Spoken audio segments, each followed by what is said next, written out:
नमस्कार, मी पंजाब डक. आज आहे 26 मे 2025 आणि पाहू शकता मी माझ्या शेतामध्ये आणि या शेतामधून सगळ्या शेतकऱ्याला अंदाज येणार आहे. राज्यातल्या सर्व शेतकऱ्याला सांगू इच्छितो की राज्यामध्ये 26 मे पासून म्हणजे 26, 27, 28, 29, 30 आणि 31 मे पर्यंत दररोज भाग बदलत जोराचा पाऊस पडणार आहे म्हणून हा अंदाज लक्षात घ्यायचा. काही ठिकाणी मुसळधार पडणार आहे, काही ठिकाणी अति मुसळधार पडणार आहे, कुठं रिमझिम पडणार आहे.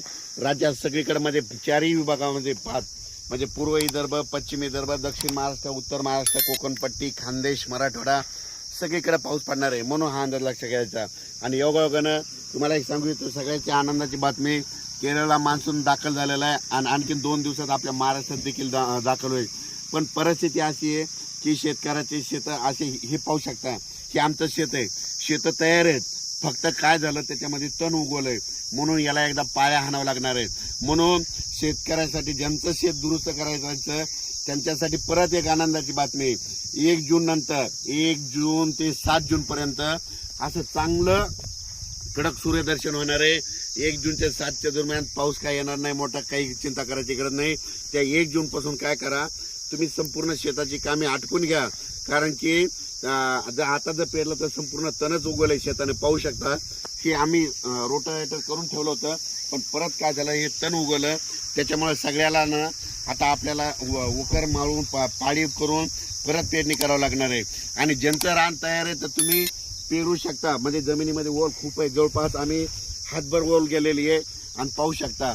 पण राज्यातल्या ज्यांचं शेत तयार आहे तर तुम्ही कापसाची लागवड करू शकता. तुम्ही तुमचा निर्णय स्वतः घ्या, पेरायचं असेल तर पेरा, जमिनीतली ओल तपासा, तुम्ही तुमचं पेरू शकता. पण 1 तारखेनंतर 7 तारखेपर्यंत शेतकऱ्याला मेहनत करण्यासाठी म्हणजे पाऊस थोडा विश्रांती घेणार आहे म्हणून हा अंदाज लक्षात घ्यायचा. मान्सूननं दणदणीत म्हणजे आगमन इतकं जोरात केलंय तर तुम्हाला सांगतो आज देखील म्हणजे आज 26 मेला देखील राज्यामध्ये आपल्या महाराष्ट्रामध्ये ठिकठिकाणी मुसळधार पाऊस पडणार आहे. मुंबईला देखील अतिवृष्टी होणार आहे, नाशिक देखील अतिवृष्टी होणार आहे. त्याच्यानंतर म्हणजे ह्या 31 मे पर्यंत मुंबई, पुणे, नाशिक 2, त्याच्यानंतर बीड जिल्हा, त्याच्यानंतर कडा, आष्टी ह्या भागात देखील मुसळधार पाऊस पडणार आहे म्हणून हे लक्षात घ्यायचं. सातारा, सांगली, सोलापूर देखील खूप पाऊस पडणार आहे म्हणून हे लक्षात घ्यायचं.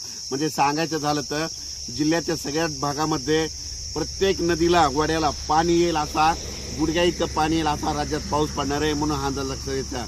तर आज हे जरी ऊन पडलेलं असलं तरी तुम्ही बघा दुपारी 2:30-3च्या नंतर राज्यामध्ये परत पावसाला सुरुवात होणार आहे. पण हा पाऊस पुन्हा रात्रभर आजूबाजूला पडतच राहणार आहे म्हणून हा अंदाज लक्षात येतात.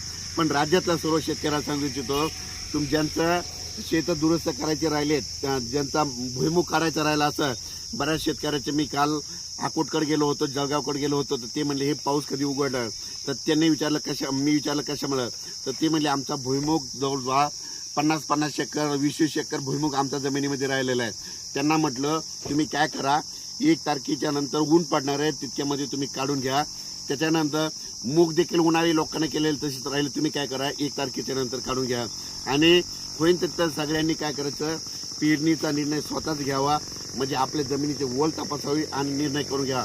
पण राज्यात मात्र आज 26 मे पासून तर 30 मे पर्यंत दररोज भाग बदलत जोराचा पाऊस पडणार आहे. पूर्व विदर्भात जोराचा, पश्चिम विदर्भात जोराचा, मराठवाड्यात देखील जोराचा, पश्चिम महाराष्ट्रात देखील जोराचा, म्हणजे उत्तर महाराष्ट्रात देखील जोराचा.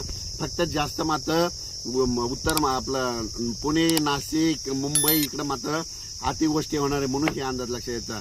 काही नद्याला पूर देखील येणार आहे म्हणून हे देखील ह्या 4 दिवसाला सगळ्यांना अंदाज यायचा. जोपर्यंत शेतकऱ्याची पेरणी होत नाही दररोजच एक अंदाज, दररोज एक म्हणजे प्रत्येक